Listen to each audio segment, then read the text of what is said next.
আল্লাহ সুবহানাহু ওয়া তাআলা পবিত্র কোরআনুল কারীমের 103 নম্বর সূরা সূরাতুল আসর, যেটা একটি মাক্কি সূরা, এখানে চারটি মৌলিক বিষয় আলোচনা করেছেন, যে চারটি মৌলিক গুণ অর্জন করা ব্যতীত কোনো মানুষের পক্ষে জান্নাতে যাওয়া সম্ভব নয়।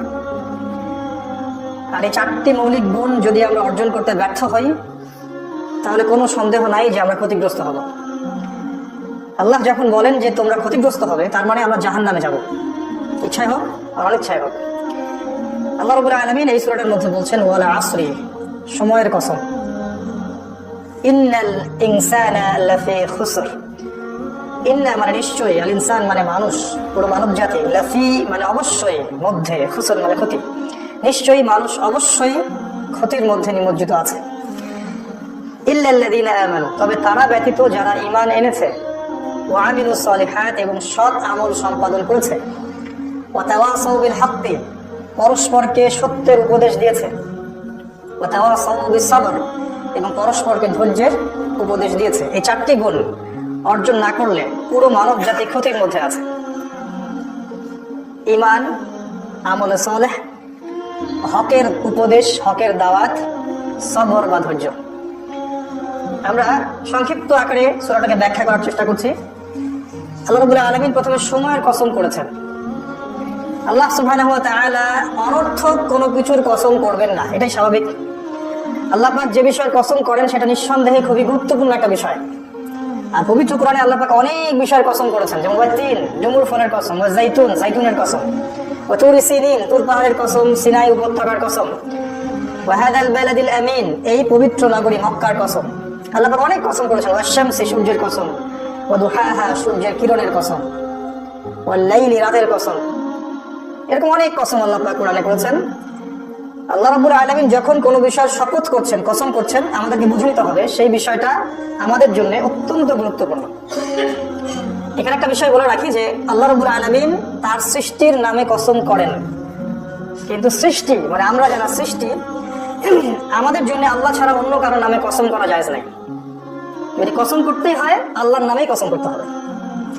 রাসূলুল্লাহ সাল্লাল্লাহু আলাইহি ওয়াসাল্লাম বলেছেন, মান হালাফা বিগাইরি ইসমিল্লাহি ফাকাদ কাফারা, যে ব্যক্তি আল্লাহ ছাড়া অন্য কিছুর নামে কসম করলো, সে ব্যক্তি আল্লাহর সাথে কুফরি করলো। যদি কসম করতেই চান আল্লাহর নামে কসম করতে হবে।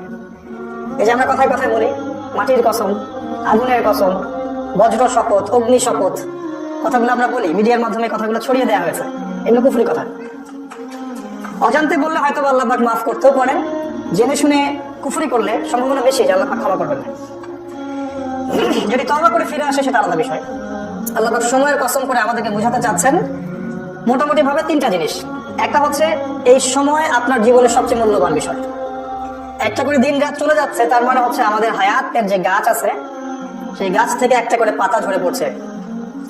তো মানুষের চলাফেরা, দুনিয়াতে মানুষের চলাফেরা, ওঠা বসা, আচার ব্যবহার, মোয়ামেলাত দেখলে মনে হয় না যে মানুষকে পরকালে যাত্রা করতে হবে, এটা মনে হচ্ছে না এখন। অথচ আল্লাহ পাক সময়ের কসম করে আমাদেরকে বুঝাচ্ছে যেটা হায়াতের কসম।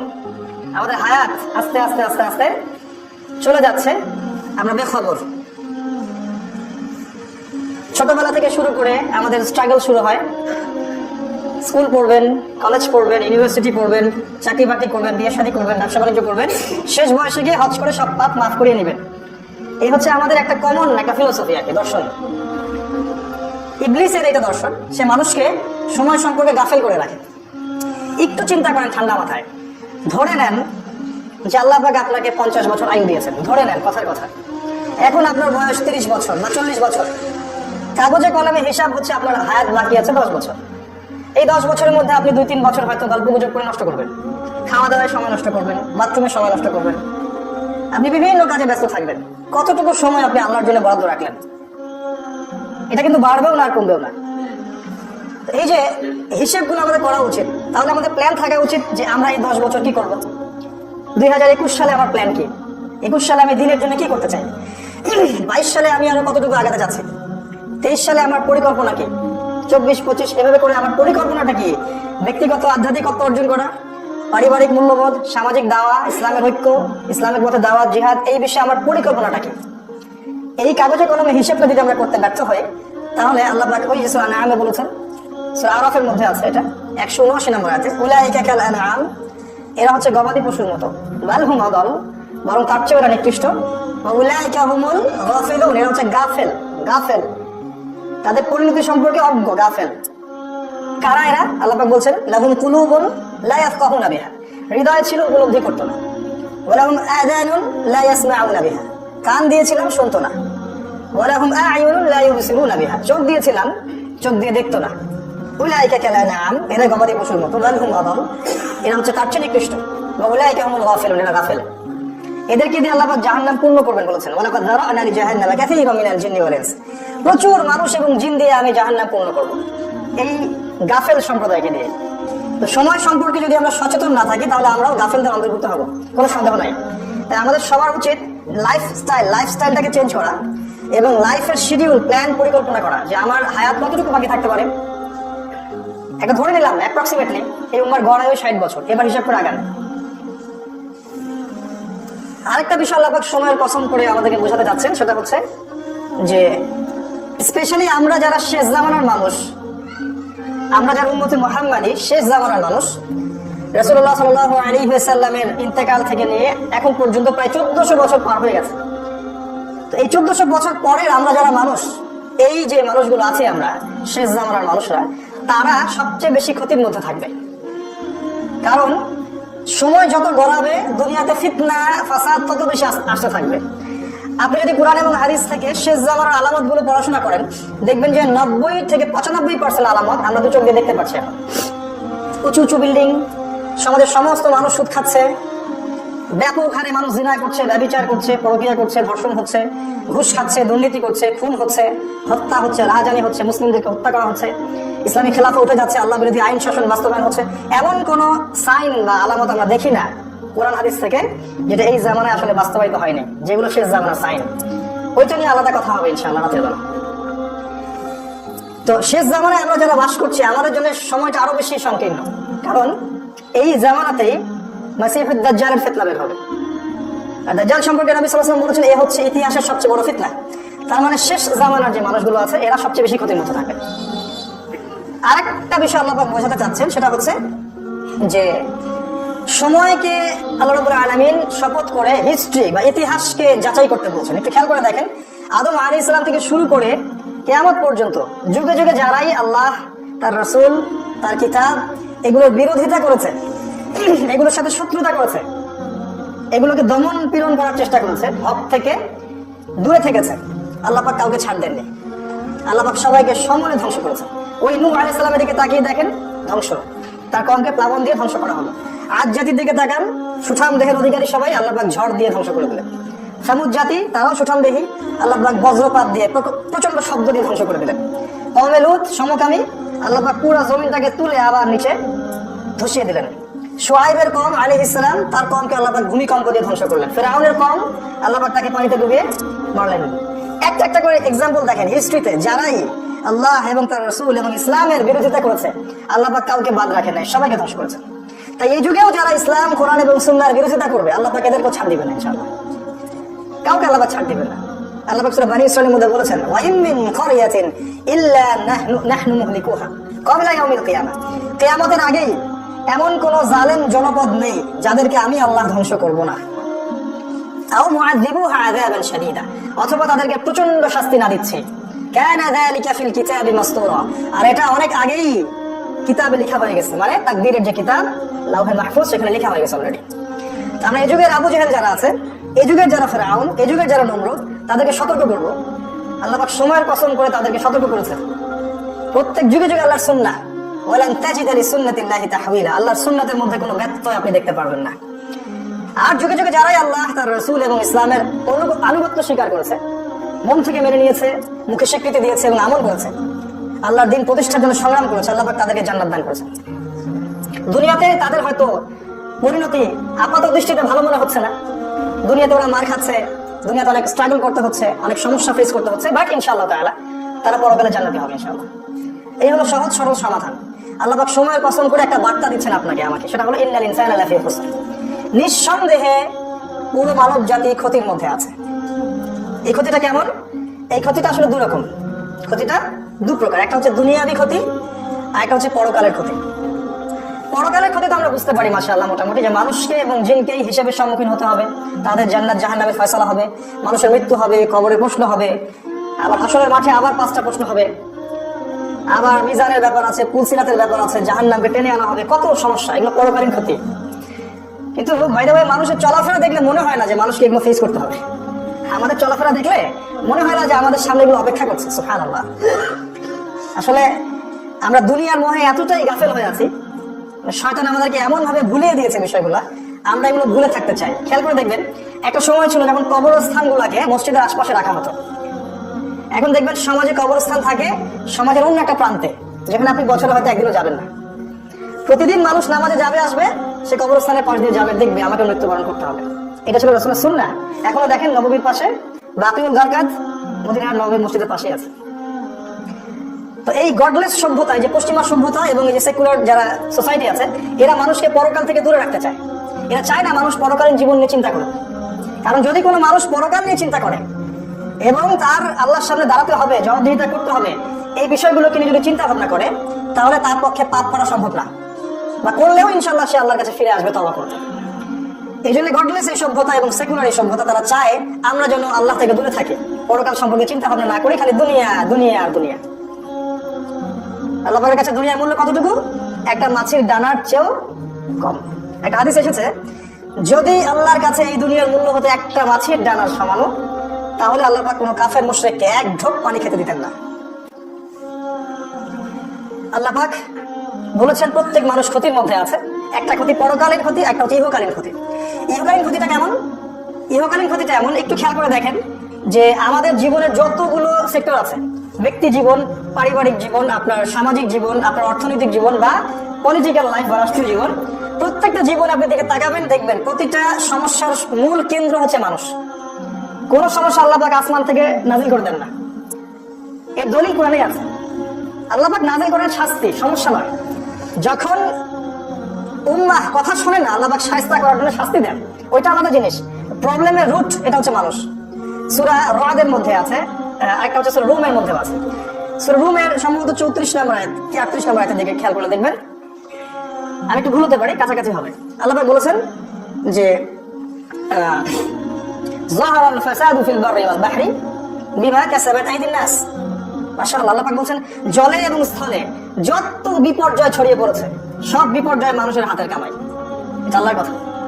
জলে এবং স্থলে যত বিপর্যয় ফাসাদ ছড়িয়ে পড়েছে, এগুলো মানুষের হাতের কামাই। আল্লাহ পাক যখন আদম আলাইহিস সালামকে সৃষ্টি করছিলেন, ফেরেশতারা কিন্তু ভেটো দিয়েছিলেন। তারাও কিন্তু দুটো কথা বলেছিলেন, আপনি কি এমন কাউকে সৃষ্টি করতে যাচ্ছেন যে ব্যক্তি পৃথিবীতে গিয়ে ফাসাদ সৃষ্টি করবে অথবা রক্তপাত ঘটাবে? পৃথিবীর দিকে তাকিয়ে দেখেন, মানুষ এখন পৃথিবীতে কি করে, হয় ফাসাদ সৃষ্টি করে অথবা রক্তপাত ঘটাচ্ছে। তাদের দূরদর্শিতা দেখেন, আমরা আজকে বাস্তবায়ন করছি। কিন্তু আল্লাহ বলেছিলেন যে না, আমার কিছু বান্দা থাকবে যারা আমার অনুগত হবে।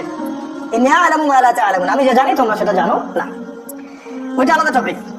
তো এই যে দুনিয়ার ক্ষতিগুলো আছে, আল্লাহ পাক যেটা বললেন সূরা আসরের মধ্যে, এর মূল জার বা উৎস হচ্ছে মানুষ।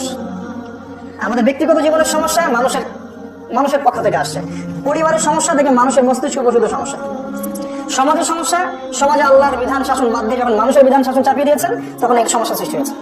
পলিটিক্যাল লাইফের সমস্যা একই সিস্টেম, গ্লোবালি সমস্যা একই কারণ। আর অর্থনীতিতে সমস্যা, আল্লাহর হেদায়েত বাদ দিয়ে সুদ চালু করেছেন, এখন আর প্রগতি হবে না, এখন খালি পভার্টি এবং ডিস্ট্রিবিউশন হবে, অধঃপতনে চলে যাবে মানুষ। তো সমস্যার জার বা উৎস হচ্ছে মানুষ। তবে আল্লাহ পাক বলেছেন 4টা গুণ যারা অর্জন করতে পারবে তারা এই ক্ষতি থেকে বেঁচে থাকবে। সুসংবাদ, 4টা গুণ একই সাথে, এমন না 2টা আছে 2টা নাই, এমন না 3টা আছে 1টা নাই, 4টা গুণই যারা অর্জন করতে পারবে, আল্লাহ বলছেন যে এরা ওই ক্ষতি থেকে মুক্ত থাকবে ইনশাআল্লাহ। ক্ষতি মুক্ত থাকবে মানে হচ্ছে ইনশাআল্লাহ তারা জান্নাতে যাবে। কি সেই 4টা গুণ? আল্লাহ বলছেন ইল্লাল্লাযীনা আমানু, যারা ঈমান এনেছে। প্রথম কাজ কি? যারা ঈমান নিয়ে এসেছে। 2 নম্বর ওয়া আমিলুস সালিহাত, সৎ আমল সম্পাদন করেছে। ওয়া তাওয়াসাউ বিল হক, পরস্পরকে হকের দাওয়াত দিয়েছে। ওয়া তাওয়াসাউ বিস সবর, এবং পরস্পরকে ধৈর্যের উপদেশ দিয়েছে। পিছনে জায়গা সংকলন হচ্ছে না, একটু সামনে চলে আসেন আপনারা। তাহলে আমরা বুঝতে পারছি যে আমাদেরকে প্রথম যে কাজটা করতে হবে সেটা হচ্ছে ঈমান। দুঃখের বিষয় হচ্ছে যে আমাদের শিক্ষিত সমাজকেও যদি আজকে জিজ্ঞাসা করা হয় ঈমানের ভিত্তি কয়টা, তারা বলতে পারে না। তাদের নাম কিন্তু আব্দুল্লাহ, আব্দুর রহিম, আব্দুর রহমান। তারা বছর বছর হজ করে, উমরাও করে। যদি বলেন হুজুর ফরজ কয়টা, বলতে পারবে না। ইসলামের ভিত্তি কয়টা আর কান কয়টা, বলতে পারবে না। কোরআনে কয়টা সূরা আছে সেটাও বলতে পারে না। আর যদি ভুলে জিজ্ঞাসা করে ফেলেন যে এই সূরাতে কি বলা হয়েছে বা এই আয়াতটা কোন সূরায় আছে, তাহলে তো মাথার মধ্যে আকাশ ভেঙে পড়বে। এদিকে মাশাআল্লাহ তার ডিগ্রি আছে, এসএসসি, ইন্টার, এইচএসসি, এদিকে আপনার অনার্স, মাস্টার্স, হ্যাঁ, এমবিএ, বিবিএ, ডক্টরেট সব করা আছে মাশাআল্লাহ। এই বেসিক জিনিসগুলো জানে না। এই জন্য এগুলো নিয়ে আবার কথা বলতে হয়। এটা দুঃখজনক যে ইমানের পিলার নিয়ে আবার কথা বলতে হচ্ছে। সমাজটা এমন চলছে এখন। ইমানের পিলার 6টা। প্রথম কাজ ইমান। ইমান মানে হচ্ছে বিশ্বাস। কিসে বিশ্বাস করবো? হাদিসে জিবরিল বললে দেখবেন, আজকে ব্যাখ্যা করার সময় নেই, শর্ট করে বলছি। হাদিসে জিবরিল খুলে দেখবেন, নবী সাল্লাল্লাহু আলাইহি ওয়াসাল্লামকে জিবরাইল আলাইহিস সালাম প্রশ্ন করেছিলেন, ঈমান কাকে বলে? আখবিরনি আনিল ঈমান। তিনি 6টা পিলারের কথা বলেছেন, 6টা। 1 নাম্বার হচ্ছে আল্লাহই বিশ্বাস করা। 2 নাম্বার হচ্ছে ফেরেশতাগণের প্রতি বিশ্বাস। 3 নাম্বার আসমানি কিতাব সমূহের প্রতি বিশ্বাস। 4 নাম্বার নবী রাসূলগণের প্রতি বিশ্বাস। 5 নাম্বার পরকালের জীবনের প্রতি বিশ্বাস। এবং 6 নাম্বার তাকদীর, ভাগ্যের ভালো মন্দের প্রতি বিশ্বাস। এই 6টা পিলারের প্রতি যে ব্যক্তি মন থেকে বিশ্বাস করে, মুখে স্বীকৃতি দেয় এবং কাজে বাস্তবায়ন করে, তাকে বলা হয় মুমিন। আবার বলছি, এই 6টা পিলারকে যে ব্যক্তি মনে বিশ্বাস করে, হৃদয় থেকে বিশ্বাস করে, মুখে স্বীকৃতি দেয় এবং কাজেও বাস্তবায়ন করে, তার নাম হচ্ছে মুমিন। যে ব্যক্তি মনেও বিশ্বাস করে না, মুখে স্বীকৃতিও দেয় না, কাজও করে না, এর নাম কাফের। যে ব্যক্তি মনে বিশ্বাস করে না কিন্তু মুখে স্বীকৃতি দেয় আর কাজও করে না, এর নাম মুনাফিক। আমি বুঝতে পারলাম? এই হলো ক্লাসিফিকেশন। আবার কিছু মানুষ মনে বিশ্বাস করে, মুখে স্বীকারও করে কিন্তু কাজ করে না, এটাকে বলা হয় জালেম, ফাসিক। একটা বিষয়কে কেন্দ্র করে অনেকগুলো হুকুম চলে আসে। আমাদের কাজ হবে এই 6টা পিলারকে হৃদয় থেকে বিশ্বাস করা, মুখে স্বীকৃতি দেয়া এবং তদানুযায়ী কাজেও বাস্তবায়ন করা। শুধু বললেই হবে না যে আমি মুসলিম, আমি মুমিন, আপনাকে কাজেও বাস্তবায়ন করতে হবে। অনেকে বলে আমি নামাজ পড়ি না, তাতে কি হয়েছে? আমার ঈমান একদম পাক্কা মজবুত আছে। কথাগুলো আমরা শুনি, দুঃখজনক। তো এটা ঈমান নয় ভাই। ঈমান আনতে হলে আপনাকে কাজেও বাস্তবায়ন করতে হবে। আপনার জন্য ঈমানের সবচেয়ে জাজল্যমান দৃষ্টান্ত হচ্ছে নবী সাল্লাল্লাহু আলাইহি ওয়াসাল্লাম। তিনি ছিলেন সবচেয়ে উঁচু স্তরের মুমিন। তার জীবনটা আপনি দেখেন, তার সিরাতটা পড়েন, তিনি যেভাবে চলেছেন আপনাকে সেভাবেই চলতে হবে। এটাই সুন্নাহ, এটাই উসওয়াতুল হাসানাহ। একটা বিষয় আপনাদের দৃষ্টি আকর্ষণ করবো, দেখুন ঈমানের এই 6টা পিলার, এই 6টা পিলারকে কিন্তু আপনি বিজ্ঞান দিয়ে, যুক্তি দিয়ে, দর্শন দিয়ে প্রমাণ করতে পারবেন না। আজকালকার যে এডুকেশন সিস্টেম, পড়াশোনার সিস্টেম, এখানে শেখানো হয় যে জ্ঞান হচ্ছে সেটাই পরীক্ষা নিরীক্ষা পর্যবেক্ষণের মাধ্যমে যেটা সিদ্ধান্তে উপনীত হওয়া যায়, সেটাই হচ্ছে জ্ঞান। এই কথাটা যুবকরা ভালো বুঝতে পারবে। এখন আল্লাহকে ল্যাবরেটরিতে প্রমাণ করা যাচ্ছে না, অতএব আল্লাহর অস্তিত্ব নাই। মালায়েকাকে ল্যাবরেটরিতে প্রমাণ করা যায় না, যুক্তি দিয়ে, বিজ্ঞান দিয়ে, দর্শন দিয়ে প্রমাণ করা যায় না, অতএব মালায়েকার কনসেপ্ট বাদ। নবী রাসূলকে আমরা দেখি নাই, বিশ্বাস করা যাচ্ছে না, কারণ আনসিন কোনো কিছুকে আমরা বিশ্বাস করবো না। তারপরে তাকদীর। তাকদীর আবার কি জিনিস? এটা দেখাও যায় না, ছোঁয়াও যায় না, স্পর্শ করা যায় না, পরীক্ষাগারে প্রমাণ করা যায় না, অতএব এটাকে বিশ্বাস করা যাবে না। তারপরে আপনার ওই যে পরকালের জীবন, কবরের আযাব, জান্নাত, জাহান্নাম, এগুলো আমরা দেখি নাই, পরীক্ষা নিরীক্ষা, বিজ্ঞান, দর্শন, যুক্তি দিয়ে এগুলোকে প্রমাণ করা যায় না, অতএব এগুলো বাদ। এই একটা কারণেই, এই জ্ঞানের ভিত্তির পার্থক্যের কারণেই আজকের এই সিস্টেম সেকুলার। তাদের জ্ঞানের উৎস হচ্ছে পরীক্ষা নিরীক্ষা পর্যবেক্ষণ প্রমাণ হলে তারপরে জ্ঞান নিব। আর আমাদের জ্ঞানের ভিত্তি হচ্ছে আল্লাযীনা ইউমিনুনা বিল গায়বি, যারা অদৃশ্যে বিশ্বাস করে। আল্লাহকে দেখি নাই, বিশ্বাস করি। রাসূলগণকে দেখিনি, বিশ্বাস করি। ফেরেশতাগণকে দেখেছি, দেখি নাই, বিশ্বাস করি। আসমানি কিতাব একটাও দেখেছেন আগেরগুলা? দেখেন নাই, বিশ্বাস করতে হয়। তাকদীর দেখেছেন কখনো? তাকদীর বিশ্বাস করতে হয়। পরকালের জীবন, মৃত্যু, কবর, হাসর নাসর, কবরের আযাব দেখেছেন? বিশ্বাস করতে হয়। আমাদের বিশ্বাসের ভিত্তি হচ্ছে গায়েব। আর ওই পশ্চিমা সভ্যতা এবং তার যত দোষর আছে সারা ওয়ার্ল্ডে, তাদের জ্ঞানের ভিত্তি হচ্ছে পরীক্ষা নিরীক্ষা, যুক্তি, বিজ্ঞান আর দর্শন। এই জায়গাটা শেকড়ের পার্থক্য আছে ওদের সাথে আমাদের। এই কারণে ওরা গডলেস ওয়ার্ল্ড, আল্লাহহীন একটা সভ্যতা। আর ওই সভ্যতার কার্বন কপি এখন সমস্ত মুসলিম দেশে, প্রতিটা মুসলিম কান্ট্রিতে এখন সেই সভ্যতাই চলছে। আর আমাদের ছেলেমেয়েরা যে এডুকেশন সিস্টেমে পড়াশোনা করছে, এটা ওই গডলেস এডুকেশন সিস্টেম। ওরা কখনোই গায়বে বিশ্বাস করবে না। ইভেন তারা কখনো ইনশাআল্লাহ কথাটাও বলবে না। ইনশাআল্লাহ বললেও আপনি মৌলবাদী হয়ে যাবেন। ব্যাপারটা এরকম আর কি। যাই হোক, ঈমানের এই 6টা পিলার, আমাদের কাজ হবে মনে বিশ্বাস করা, কাজে বাস্তবায়ন করা আর মৌখিক স্বীকৃতি দেয়া। 2 নাম্বার, ঈমানের পরপর যে কাজটা, সেটা হলো ওয়ামিলুস সালিহাত, আমলে সালেহ করতে হবে, সৎ আমল করতে হবে। এখন আমলে সালেহ এর সংজ্ঞাটা কি?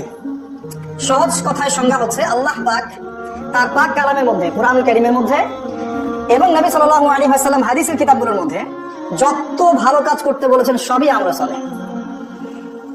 আল্লাহ এবং তার রাসূল সাল্লাল্লাহু আলাইহি ওয়াসাল্লাম কোরআন এবং হাদিসে যত ভালো কাজ করতে বলেছেন সবই আমলে সালেহ। ফর এক্সাম্পল সালাত, 5 ওয়াক্ত সালাত আপনার আমল সালেহ। আপনি যাকাত দিবেন সামর্থ্য হলে আমল সালেহ। সামর্থ্য হলে আপনি হজ করবেন, উমরা করবেন, আমল সালেহ। রমাজানে সওম রাখবেন, আমল সালেহ।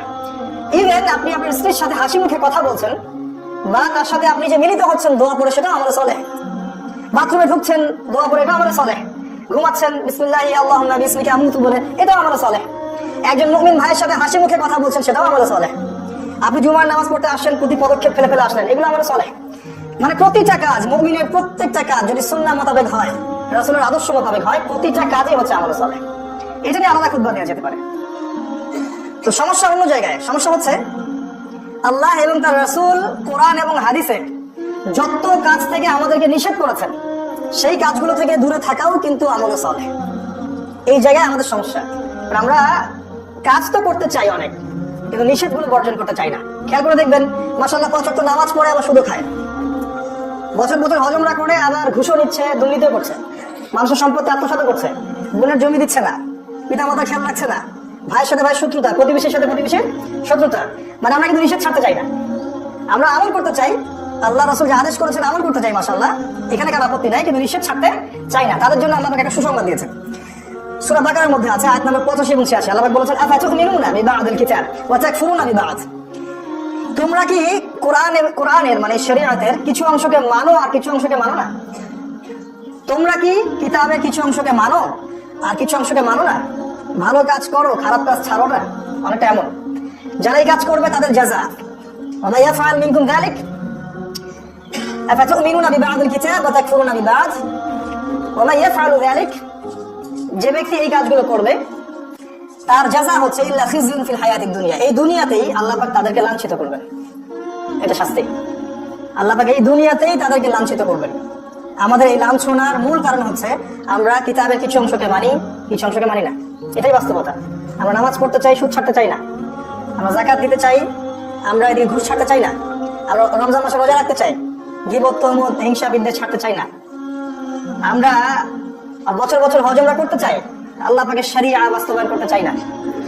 আমরা মসজিদে কোনায় বসে তাসবিহ টিপতে চাই, আল্লাহর পথে দাওয়াত জিহাদ করতে চাই না। আমরা কিছু অংশ মানি, কিছু অংশ মানি না। এই কারণে আল্লাহ পাক বলেছেন যে তোমাদেরকে আমি লাঞ্ছিত করবো। যে লাঞ্ছিত হচ্ছি আমরা, আল্লাহ আরো কঠিন কথা বলেছেন। আজকে আমি অত বছর সময় পাচ্ছি না, আল্লাহ আরো কঠিন কথা বলেছেন। সেটা হচ্ছে যে তোমরা যদি দায়িত্ব পালন না করো, হে উম্মতে মুহাম্মাদি, তোমরা যদি দায়িত্ব পালন না করো, আমাদের খেয়ালত করো, ইস্তাবদিল কওমান গায়রাকুম, আল্লাহ পাক অন্য কওমকে তোমাদের জায়গায় নিয়ে আসবেন, তোমাদেরকে সরিয়ে দিবেন, দিয়ে আল্লাহ অন্য কওমকে তোমাদের জায়গায় নিয়ে আসবেন। সুম্মা লা ইয়াকুনু আমসালাকুম, ওরা তোমাদের মতো অকৃতজ্ঞ হবে না। এটা আল্লাহর কথা, সূরা মুহাম্মাদের মধ্যে আছে। সূরা তাওবার মধ্যে আরো এসেছে, যদি তোমরা বের না হও আল্লাহ পাক তোমাদেরকে ভয়ঙ্কর শাস্তি দিবেন। তো আমাদের উচিত হবে প্রিয় ভাইয়েরা যে আমরা যেন কোরআনের আদেশগুলো মানি, হাদিসের আদেশগুলো মানি, এট দ্য সেম টাইম আমরা নিষেধগুলো থেকেও দূরে থাকি। যদি না করি তাহলে আমরা সালেহ এর ডেফিনেশন পূর্ণ হবে না। এটা 2 নাম্বার। 3 নাম্বার হচ্ছে ওয়াতাওয়াসাউ বিল হক।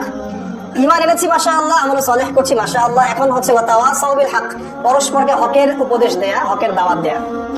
তো হকের দাওয়াত দেওয়ার জন্য আগে জানতে হবে যে হকটা কি জিনিস। আমি যদি আমার মস্তিষ্ক থেকে একটা দর্শন বের করি, সেটা কি হক?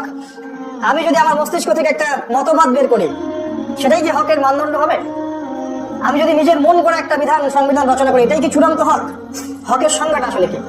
সংজ্ঞাটা আপনি পাবেন কোরআনে। কোরআনকে কথা বলতে দেন যে কোরআন কি বলে।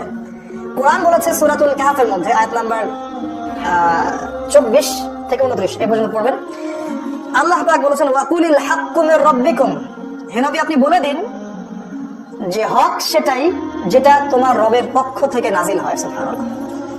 হক সেটাই, সত্য সেটাই যেটা তোমার রবের পক্ষ থেকে নাজিল হয়। ফামান শাআ ফালিউমিন, যার ইচ্ছা হয় সে ঈমান নিয়ে আসুক, ওয়া মান শাআ ফালিয়াকফুর, যার ইচ্ছা হয় সে অস্বীকার করুক। আল্লাহ পাক জোর জবরদস্তি করবেন না। ইন্না আ'তাদনা লিযালিমিনা নারা, যারা অস্বীকার করবে আমি ওই জালেমদের জন্য পরকালে আগুন প্রস্তুত করে রেখেছি। দুনিয়াতে হয়তো আমি ছাড় দিব, পরকালে আমি ছেড়ে দিব না। তো হকের সংজ্ঞা এখান থেকে নিতে হবে। আল হাক্কু মির রাব্বিক ফালা তাকুনান্না মিনাল মুমতারিন, হে নবী হক তোমার রবের পক্ষ থেকে আসে, তুমি সন্দেহবাদীদের অন্তর্ভুক্ত হয়ো না। এখন প্রশ্ন যে হক যদি আল্লাহর পক্ষ থেকে আসে, তো আল্লাহর পক্ষ থেকে কি এসেছে? রবীন্দ্রনাথের কবিতা, নজরুলের দর্শন, পশ্চিমা সভ্যতার দর্শন, কার্ল মার্কসের দর্শন, ডেমোক্রেসি, গণতন্ত্র, সেকুলারিজম, জাতীয়তাবাদ, কি আসছে আল্লাহর পক্ষ থেকে? আল্লাহর পক্ষ থেকে আসছেটা কি? সিম্পল প্রশ্ন। এর আগে আসছে তাওরাত, তখন তাওরাত ছিল হক। তারপরে জাবুর ছিল ওই সময়ের হক। তারপর ইনজিল ওই সময়ের হক। এখন কোন কিতাব আমার কাছে বাকি আছে? আল্লাহ পাকের কোন কিতাব এবং কোন নবীর সুন্নাহ কিয়ামত পর্যন্ত থাকবে? সিম্পল উত্তর, আল্লাহর কিতাব কোরআন, রাসূলের সুন্নাহ হাদিস। নবীজি শেষ ভাষণে কি বলে গেলেন? তারাক তো ফিকুম আমরাইন, আমি দুটো বস্তু ছেড়ে যাচ্ছি, লান তাদিল্লু মা তামাসসাকতুম বিহিমা, কোনদিন পথভ্রষ্ট হবে না যতদিন পর্যন্ত তোমরা এই দুটোকে আঁকড়ে ধরে থাকবে, মারের দাঁত দিয়ে কামড়ে থাকবে, কোনদিন পথভ্রষ্ট হবে না। কিতাব আল্লাহ, আল্লাহর কিতাব আল কোরআন ওয়া সুন্নাতুন নবীর সুন্নাহ হাদিস, এর বাইরে কিছু নাই। কেউ যদি মনে করে আল্লাহর এই হকের বাইরেও হকের কোন উৎস আছে, সে ব্যক্তি নিশ্চিত কাফের, কোনো ডাউট নাই। কেউ যদি মনে করে যে কোরআন এবং সুন্নাহ হকের চূড়ান্ত মানদণ্ড নয়, আমার বুদ্ধি, আমার যুক্তি, আমার দর্শন, আমার মতবাদ এর চেয়ে ভালো, সে ব্যক্তি নিশ্চিত কাফের। দলিল সূরা মাইদা আয়াত নম্বর 44, 45 এবং 47। ওমান লাম ইয়াহকুম বিমা আনজালাল্লাহ, আল্লাহর নাযিলকৃত বিধান দিয়ে যে বিচার ফয়সালা করে না, ফাউলাইকা হুমুল কাফিরুন, তারা কাফেরদের অন্তর্ভুক্ত। আল্লাহ রাব্বুল বলেছেন ফাউলাইকা হুমুল যালিমুন, তারা জালিমদের অন্তর্ভুক্ত। ফাউলাইকা হুমুল ফাসিকুন, তারা ফাসিকদের অন্তর্ভুক্ত। অতএব হকের মানদণ্ড হবে কোরআন এবং সুন্নাহ। এই হকটাকে আগে নিজে ধারণ করা, এরপরে আপনি আপনার পরিবারের উপর বাস্তবায়ন করুন, আপনার সামর্থ্য থাকলে আপনি সমাজে বাস্তবায়ন করুন। আপনাকে যদি আল্লাহ পাক রাষ্ট্রের ক্ষমতা দেন, তাহলে রাষ্ট্রে বাস্তবায়ন করতে হবে। যে সেক্টরের দায়িত্বশীল, তাকে আল্লাহ পাক সেই সেক্টর সম্পর্কে জিজ্ঞাসা করবেন। আমাকে আল্লাহ পাক জিজ্ঞাসা করবেন না যে রাষ্ট্রীয় ভাবে তুমি হক প্রতিষ্ঠা কেন করো নাই, না, আপনাকে জিজ্ঞাসা করবে, কারণ আল্লাহ পাক আপনাকে ওই দায়িত্ব দিয়েছেন। আপনাকে আমাকে জিজ্ঞাসা করবে কি আমি ব্যক্তি জীবনে বাস্তবায়ন করেছি কিনা, পরিবারে বাস্তবায়ন করেছি কিনা, এবং আমাদেরকে আল্লাহ যে ক্ষেত্র দিয়েছিলেন দাওয়াতের ক্ষেত্র, এখানে আপনি বাস্তবায়ন করেছেন কিনা। যার দায়িত্ব যত উঁচু, তার হিসাব হবে তত কঠিন। কিয়ামতের মাঠে আল্লাহ পাকের সামনে সবাইকে খালি পায়ে ন্যাংটা হয়ে দাঁড়াতে হবে, কোনো কাপড় চোপড় থাকবে না, খুব কঠিন বিষয়। অতএব হকের সাথে গাদ্দারি যেন আমরা না করি, হকটাকে আমরা বাস্তবায়ন করি ব্যক্তি জীবনে। আমাদের ব্যক্তি জীবন, পারিবারিক জীবন আগে। আল্লাহ পাক বলেছেন কু আনফুসাকুম ওয়া আহলিকুম নার, আগে নিজে বাঁচো, পরিবারকে বাঁচাও, তারপর আমাদের সামর্থ্য থাকলে আমরা সমাজে নামবো। আল্লাহ পাক যদি ক্ষমতা দেন, বিশ্বে ইসলামী হুকুমত কায়েম হবে ইনশাআল্লাহ। আর এই বিষয়ে কোনো সন্দেহ নাই, মুসলিমদের হীনমন্যতায় ভোগার কোনো কারণ নাই যে ইসলাম বিশ্বে বিজয়ী হবে না। ইসলামই বিশ্বে বিজয়ী হবে ইনশাআল্লাহ তাআলা আগামী অল্প কিছু সময়ের পরে। এখন যা দেখছেন এগুলোর কিছুই থাকবে না ইনশাআল্লাহ তাআলা। সবকিছু আল্লাহ পরিবর্তন করে দিবেন যদি আমাদের মধ্যে সেই ঈমান, সেই চেতনা থাকে এবং সেই প্রচেষ্টা থাকে। খালি দোয়া দিয়ে হবে না, দোয়ার সাথে সাথে কাজও করতে হয়। আল্লাহ পাক ওয়াদা করেছেন, আল্লাহ পাক বলেছেন যে হুয়াল্লাযী আরসালা রাসূলাহু বিল হুদা ওয়া দীনিল হক, তিনি সেই আল্লাহ যিনি তার রাসূলকে প্রেরণ করেছেন হেদায়েত সহ এবং দ্বীনে হক সহ, লিইয়ুযহিরাহু আলা দীনি কুল্লি, যাতে করে ইসলাম অন্য সব দ্বীনের উপর বিজয়ী হতে পারে। ওয়ালাউ কারিহাল মুশরিকুন, যদিও বা কাফেররা এটা পছন্দ করবে না, মুশরিকরা পছন্দ করবে না। আল্লাহ বলেছেন যে ওয়া আনতুম ওয়ালা তাহিনু ওয়ালা তাহজানু, হীনবল হয়ো না, দুশ্চিন্তাগ্রস্ত হয়ো না। ওয়া আনতুমুল আ'লাউনা, তোমরাই বিজয়ী হবে। ইন কুনতুম মুমিনিন, যদি তোমরা মুমিন হয়ে থাকো। এই ঈমানের কথা বললাম। আল্লাহ বলেছেন ওয়ালা তাহিনু, তোমরা হীনবল হয়ো না। ওয়া তাদউ ইলা সালম, তোমরা ওদেরকে শান্তি চুক্তির দিকে ডেকো না, ওদের সাথে শান্তি চুক্তির দিকে ডাকার দরকার নাই। ওয়া আনতুমুল আ'লাউনা, তোমরাই বিজয়ী হবে। আল্লাহু মাআকুম, আল্লাহ তোমাদের সাথে আছেন। ওয়া লা ইয়াতিরাকুম আ'মালাকুম, আল্লাহ তোমাদের আমল বিনষ্ট করবেন না। কোরআন এগুলো কথা বলেছে। তার মানে সামনের সময়টা আমাদের, আমরা জানি যে ইমামুল মাহদী এবং ঈসা আলাইহিস সালাম জেরুজালেম থেকে ইসলামী খেলাফা সামনে কায়েম করবেন ইনশাআল্লাহ তাআলা। এবং সারা বিশ্বের এমন কোনো কাঁচা বাড়ি বা দাকা বাড়ি বাদ থাকবে না যেখানে ইসলামের কালিমা প্রবেশ করবে না। বিইজ্জা আজিজ আও বিল্লাহ দালিল, সম্মানের ঘরে সম্মানের সাথে, অসম্মানের ঘরে অসম্মানের সাথে। কেউ যদি এটা মেনে নেয় তাহলে সে সম্মানী হবে। কেউ যদি ইসলামের এগেইনস্টে যুদ্ধ করতে চায় সে লাঞ্ছিত হবে ইনশাআল্লাহ। এই হকটাকে আমাদেরকে প্রচার করতে হবে। এই হক প্রচার করতে গিয়ে একটা রিকোয়েস্ট থাকবে যে এখানে দল মতের সংকীর্ণতা নিয়ে আসবেন না কাইন্ডলি। উম্মার জন্য এই সময়টা খুবই খুবই সেন্সিটিভ একটা সময়। এখন যদি আমরা বিভিন্ন দলে বিভক্ত হয়ে যাই তাহলে আমাদের ধ্বংস করে ঠেকাতে পারবে না। আল্লাহ, কোরআন, সুন্নাহ, রাসূল এগুলো নিয়ে কারো মধ্যে কোনো ইখতিলাফ নাই। তাআলা বিলা কালিমাতিন সাওয়াইন বাইনানা ওয়া বাইনাকুম, আমাদের মাঝে যে বিষয় ঐক্য আছে ওইদিকে আসেন। যে বিষয়ে ইখতিলাফ আছে ওটা বাদ দেন আপাতত। সাহাবীদের যুগ থেকে ইখতিলাফ ছিল, সাহাবের যুগ থেকে কিন্তু ইখতিলাফ ছিল। এই ইখতিলাফি মাসআলাগুলোকে নিয়ে যদি আমরা আগাতে থাকি কোনোদিনও এই উম্মার ঐক্য সম্ভব হবে না। তাই ঐক্যবদ্ধ প্ল্যাটফর্মে আসতে হলে আমাদের একটু উদারনৈতিক হতে হবে, ছাড় দেওয়ার মানসিকতা থাকতে হবে, না হলে ভাই ভাই এক জায়গায় বসতে পারবো না। একটা হাদিস বলি যে নবী সাল্লাল্লাহু আলাইহি ওয়াসাল্লাম বলেছেন তোমরা ততদিন পর্যন্ত জান্নাতে যেতে পারবে না যতদিন পর্যন্ত না তোমরা একে অপরকে ভালোবাসছো। আর আমি কি তোমাদেরকে বলে দিব তোমরা কিভাবে একে অপরের ভালোবাসা বৃদ্ধি করবে? সাহাবীরা বললেন ইয়া রাসূলুল্লাহ বলে দিন। তিনি বললেন তোমরা একে অপরকে সালাম দিতে শেখো, একে অপরকে সালাম দিতে শেখো। ভালো করে খেয়াল করে দেখেন আজকে সালাম সাম্প্রদায়িক হয়ে গেছে। নিজের দলের মধ্যে খুব ইকরামুল মুসলিমিন, দলের বাইরে আর কোনো ইকরামুল মুসলিমিন নাই। আমার দলের মানুষকে আমি খুব সালাম কালাম দিচ্ছি, আর আমি যে মানহাজ বা যে মাযহাব বা যে দল করি না ওটার বাইরের মানুষকে আমি সালাম কালামও দিচ্ছি না, মুসলিম মনেই করছি না। এমন একটা অবস্থা যে এক দল আরেক দলকে মুসলিমই মনে করছে না। মনে করছে এরা মনে হয় কাফের হয়ে গেছে। এটা যদি চলতে থাকে প্রিয় ভাইরা, আমাদের উম্মার ধ্বংস করে ঠেকাতে পারবে না। যদি আপনি উম্মার বিজয় দেখতে চান, উম্মার স্বার্থে আপনাদেরকে ঐক্যবদ্ধ হতে হবে, একটা জায়গায় আসতে হবে, ছাড় দেওয়ার মানসিকতা থাকতে হবে এবং ইখতিলাফি বিষয়গুলোতে জড়ানো যাবে না। ইসলাম বৈচিত্র্যময়, সৌন্দর্যমণ্ডিত। আল্লাহ পাক সবাইকে বোঝার তৌফিক দান করুন, আমিন। এটা হলো হকের দাওয়াত। হকের দাওয়াত দিলে ফজিলত পাবেন কি, যত মানুষ হক কবুল করবে সমস্ত মানুষের নেকি আপনি পাবেন। আর হক ছেড়ে দিলে কি হবে? হক ছেড়ে দিলে আল্লাহর গজব আসবে আসমান থেকে, জমিন থেকে। এরপর মানুষ আল্লাহর কাছে দোয়া করবে, এই দোয়া আল্লাহ পাক কবুল করবেন না। এটা সহিহ হাদিস আসছে। এই হকের দাওয়াত আমাদেরকে দিতে হবে, আল্লাহ পাক তৌফিক দান করুন। আরেকটা হলো ওয়াতাওয়াসাউ বিস সাবর। হকের সাথে সবরের কি সম্পর্ক? যখনই আপনি হক নিয়ে মাঠে নামবেন, তখনই আপনার উপর বিভিন্ন রকম বালা মুসিবত আসবে, স্বাভাবিক। প্রথম বালা মুসিবত আসবে পরিবার থেকে, তারপর দেখবেন সমাজ থেকে, তারপর ধর্ম নেতাদের থেকে, তারপর রাষ্ট্র নেতাদের থেকে। ধাপে ধাপে যাবেন। আমাদের নবীজি দিকে তাকিয়ে দেখুন, তাকে পরিবার বয়কট করেছে, গাছের ছাল পাতা খেয়ে থেকেছে, মানুষ তাকে 16 বার হত্যা করার চেষ্টা করেছে, মানুষ তাকে 15টা গালি দিয়েছে, তাকে দেশ ছাড়তে হয়েছে, তার দাঁত শহীদ হয়ে গেছে, তাকে তায়েববাসী এমন ভাবে আহত করেছে যে রক্ত দিয়ে জুতা আটকে গেছে, তাকে বদরে যেতে হয়েছে, উহুদে যেতে হয়েছে, খন্দকে কত যুদ্ধ করতে হয়েছে, কত মানুষের লাঞ্ছনা সহ্য করতে হয়েছে।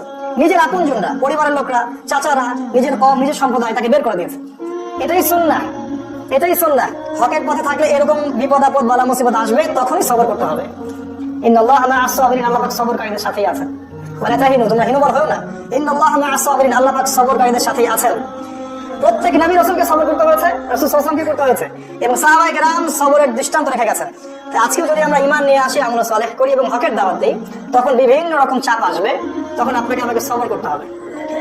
সবর করার অর্থ কিন্তু এটাও নয় যে হাত গুটিয়ে ঘরে বসে থাকবেন, কম্বল গায়ে দিয়ে ঘরে বসে থাকবেন, এটাও সবরের দৃষ্টান্ত নয়। সবর মানে পরিস্থিতি পরিবর্তনের চেষ্টা করা, এবং এই চেষ্টা করতে গিয়ে যে বালা মুসিবত গুলো আসবে, এক্ষেত্রে ধৈর্য ধারণ করা।